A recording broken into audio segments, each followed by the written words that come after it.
Bonjour, moi mon livre c'était Le cannabis et ses risques à l'adolescence. C'est un livre de Henri Chabrol, Marie Choquette et Jean Constantin. Dans le fond, mon livre il se sépare en 6 chapitres. Le premier chapitre c'est sur les modes, les effets et les syndromes. Le deuxième c'est épidémiologie. Le troisième chapitre c'est psychopharmacologie. Le quatrième, c'est sur la psychopathologie. Le cinquième chapitre, c'est sur les préventions qu'on permet aux jeunes et les traitements. Et dans le fond, le dernier chapitre, c'est consacré aux conseils pour les parents des adolescents qui consomment et les jeunes. Donc, dans le fond, je vais vous dire un petit peu pourquoi j'ai choisi ce livre-là. Parce que je trouvais que c'était quand même un sujet d'actualité, là, avec la question de est-ce que ça va être légalisé ou pas, puis aussi, il y a vraiment beaucoup de monde qui en prennent, je pense que tout le monde le sait, on connaît tous beaucoup de gens qui consomment du cannabis. Pour connaître, dans le fond, tout ce que ça cause là, au cerveau et à la personne. Puis c'est ça, est-ce que ça serait vraiment une bonne idée de rendre ça légal? Dans le fond, dans mon livre, ça parlait un peu de comment tout ça, ça a commencé, comment les gens ont commencé à consommer ça puis à être dépendants, fait que je vais vous en parler un petit peu. Dans le fond, en 1090, c'est les esclaves, dans le fond, ils trouvaient leur plaisir en consommant du hashish, qui est aujourd'hui la résine. Puis il se disait être transporté comme au paradis, là, dans un autre monde. Puis dans le fond, c'est ça, ça serait comme au 13e siècle que ça aurait commencé en Égypte. Puis depuis, ben là, ça a comme grossi, puis là, les jeunes en consomment beaucoup. Puis dans mon livre aussi, ça disait que le cannabis s'est rendu de plus en plus banalisé depuis les 10 dernières années. Parce que les jeunes, ils voient comme ça comme une expérience normale sans plus de danger. Tu sais, c'est comme, mettons, avec la vitesse au volant, ils disent toujours ça arrive juste aux autres.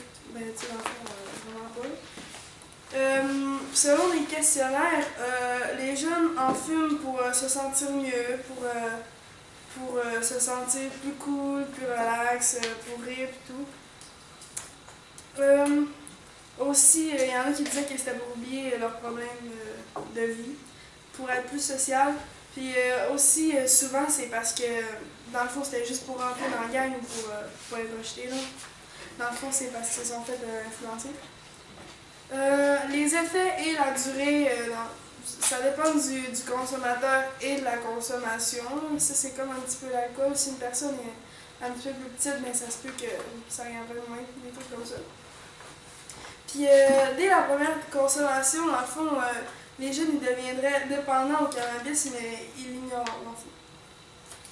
Ben, je vais vous parler un petit peu des méthodes pour consommer le cannabis. Dans le fond, le cannabis, ben, ça peut se prendre de plusieurs façons. Puis c'est ça qui rend un peu la tâche plus facile aux jeunes, dans le fond. Par exemple, un jeune aurait seulement besoin d'un crayon marqueur et d'un briquet pour pouvoir consommer, pour avoir un instrument pour consommer dans le fond. Puis c'est ça qui est comme pas bon parce que c'est trop facile pour eux, fait que ça fait que ça les incite à fumer plus en fait. Puis aussi pour s'en procurer, ben c'est facile aussi, ben, pour se procurer des instruments comme ça, c'est facile parce que t'as seulement à aller dans, genre, je sais pas, une tabagie, puis il y en a là. C'est bon. Ok, puis dans le fond, le contraire, quand ça devient plus compliqué et inaccessible, ben les jeunes, ils continuent quand même à chercher, puis parce qu'ils voient comme ça comme un défi, dans le fond. Comme un challenge. L'inhalation, c'est la forme de consommation la plus fréquente chez les hommes. Parce que c'est la façon la plus facile, dans le fond, de consommer du cannabis. Selon mon livre, le bang est la façon la plus fréquente de consommer parce qu'ils ont comme interviewé un jeune, puis ils ont demandé, tu sais, comment que toi tu consommes le cannabis, puis il a dit que lui il faisait des bangs, puis il a dit que dans le fond c'est comme si il prendrait 10 joints à la fois. Donc c'est la façon la plus efficace selon le jeune.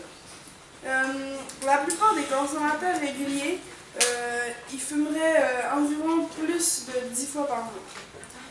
Dans le fond, quand tu es rendu à plus que 10 fois par mois, tu es comme un consommateur régulier. C'est donc, c'est pour cette raison que ça peut être dangereux. Comme j'ai dit tantôt, le problème c'est que dès la première consommation, les jeunes deviennent dépendants. Puis devenir dépendant, c'est pas vraiment une partie de plaisir non plus pour les familles, parce que ça peut mener vraiment genre un changement de personnalité. Puis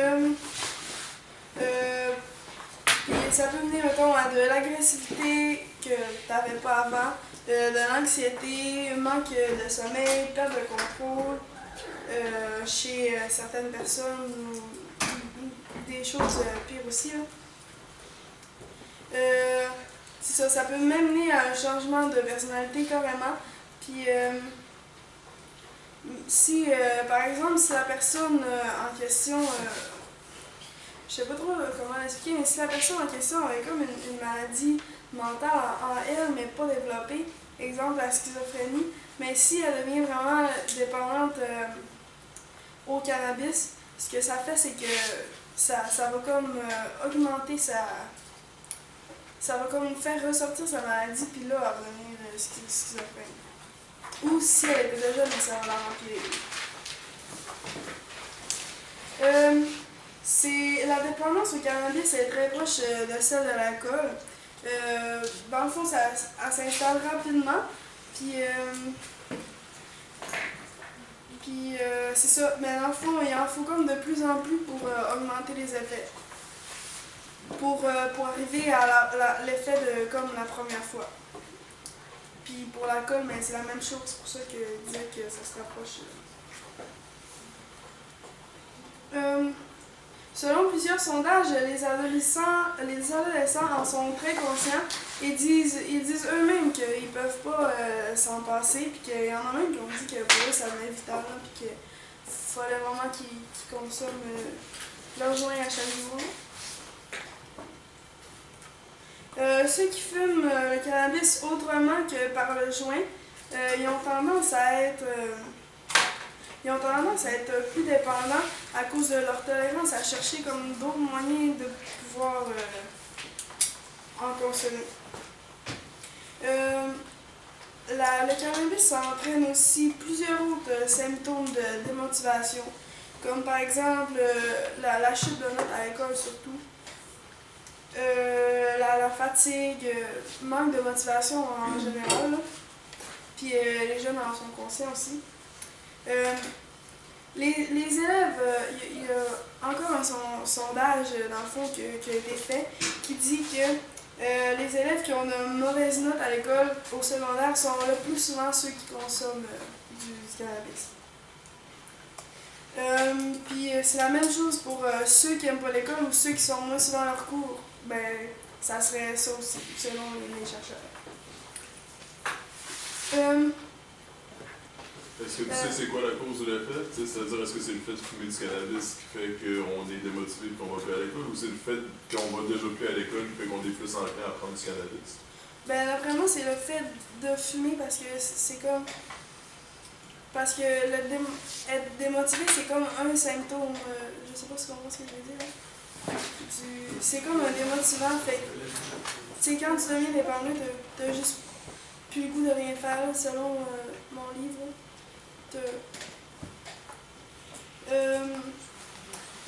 Il existerait même un ordre chronologique, dans le fond, comme les dépendances là, chez les adolescents. La bière, ça serait dans le fond la première substance expérimentée par les adolescents. Pardon. Après ça, ça serait le tabac. Puis par la suite, là, ça serait le cannabis. Puis après, s'en suivrait les drogues plus dures si y a lieu, pas non plus.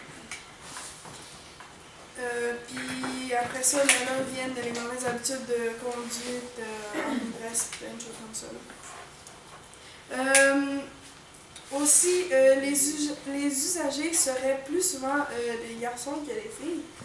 Et les filles ont plus tendance à avoir un comportement déviant en rapport avec leur consommation de cannabis. Ben, genre, dans mon livre, il disait que les filles ont plus tendance à avoir une rébellion, puis genre à fuir des trucs comme ça. Tandis que les gars ont plus tendance à être démotivés, puis plus comme vaches.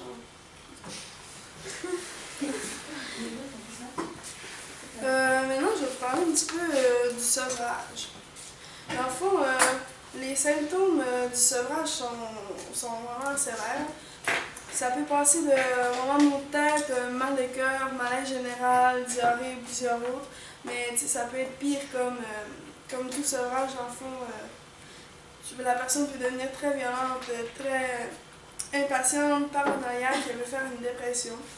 Beaucoup de sauts d'humeur aussi. Puis ça arrive souvent que les gens ils rechutent là, parce qu'ils trouvent ça insupportable d'arrêter dans le fond. Évidemment, ben, il y a des établissements, puis il y a des programmes pour aider les jeunes ou les adultes avec leur dépendance. Ou tu sais, comme mon livre, là, ben, ça aide aussi à parler des effets. Puis ça pourrait aussi les aider à pas consommer ou à diminuer leur consommation.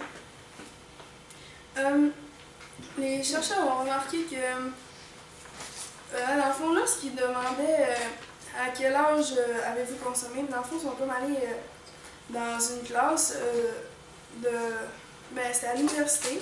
Puis là, ils ont demandé à quel âge avez-vous consommé, puis ils ont remarqué que quand ils posaient cette question-là, ben, les gens ils avaient comme un gros trou de mémoire. Puis il y a eu la même réaction chez tout le monde. Ça, ils ont trouvé ça très bizarre. Mais dans le fond, la réponse, ça se définit en moyenne à 14 ans. Puis ça arrêterait vers leur 30e anniversaire. Puis on a comme déduit que ça s'arrêtait à l'âge adulte parce que c'est là, dans le fond, que tu quittes comme le cercle vicieux de la drogue, puis dans le fond, tu quittes, dans le fond,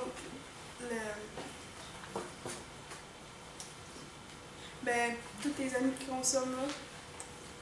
Puis ceux qui commencent plus tôt aussi ont tendance à plus expérimenter de drogue puis en prendre en plus grande quantité que ceux-là qui commencent plus tard dans leur vie.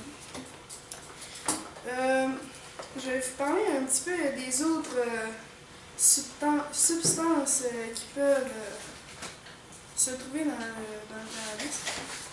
Ben, pour commencer, dans le fond, il y a plus d'une centaine de substances dans le cannabis. Et ça dépend aussi dans le fond, de la région où la personne a le pris, du climat, de la récolte. Puis dans le fond, dans le cannabis, la substance qui gêne, si je peux dire ça, dans le fond, c'est le THC. Du vrai mot tétrahydrocannabinol. Puis ça consiste à une destruction des neurones, puis c'est ça qui crée une dépendance parce que ça crée comme une sensation de plaisir. C'est ça, ça crée une sensation de plaisir et de plaisir. Ça, dans le fond, c'est comme un petit résumé. La présence de substances telles que le plomb dans le cannabis peut être à l'origine de l'intoxication. Une étude publiée en 2008 rapporte que, dans le fond, 29 patients de 16 à 33 ans ont été hospitalisés en Allemagne au cours de l'été avec des symptômes d'intoxication au plomb. Puis c'est ça, il y a plein de merde comme ça dans le cannabis, mais on peut pas vraiment savoir qu'est-ce qui va se trouver dedans. Parce que comme j'ai dit tantôt, ça dépend de plein de choses. Ça dépend du climat, de la récolte, de la saison. ça, c'est vraiment, c'est jamais pareil. Je vais te parler un petit peu de l'épreuve de la piscine de Maurice, puisque j'ai trouvé ça intéressant qu'il en parle dans mon livre. Ben, si j'ai bien compris, dans le fond, c'est des chercheurs qui ont comme fait un test avec 2 rats. Puis le premier, à gauche, il y avait comme. Ils ont comme donné une substance, le THC, si je ne me trompe pas. Puis l'autre rat, il était à jeun. Puis dans le fond, ils ont comme fait genre 2 piscines. Puis dans le fond, c'était comme un labyrinthe, là. Il fallait qu'ils se rendent à la plateforme. Puis là, ben, comme on peut voir, le B, il a très bien réussi. Puis le A, ben, il était tout mêlé. Puis il y avait n'importe où. Puis c'est pour démontrer un peu à quel point ça peut affecter le cerveau. Pour conclusion, en fond, selon moi, et le livre aussi, mais c'est beaucoup trop accessible pour les adolescents. Puis aussi, je trouve que maintenant, avec les réseaux sociaux, les cellulaires, Facebook, tout, c'est tellement. C'est encore plus accessible, c'est encore plus facile d'en trouver. En tout cas, au moins, je trouve ça bien qu'il y ait des centres pour aider les jeunes, puis des livres comme ça qui font comme nous conscientiser des causes que ça permet. Puis si je pourrais un peu. Si je pourrais comparer à un philosophe, ça m'a fait penser un petit peu à Stirner, dans le fond, la façon de penser des jeunes qui consomment, parce que c'est comme prendre une décision motivée uniquement par la satisfaction de nos désirs personnels. Parce que je voyais comme le côté égoïste là-dedans que ils sont conscients comme que c'est mal, mais ça leur procure du plaisir, donc ils continuent puis ils deviennent dépendants. Fait que c'est ça, puis si je pourrais vous donner un conseil, ne prenez pas de cannabis. Merci. Ok.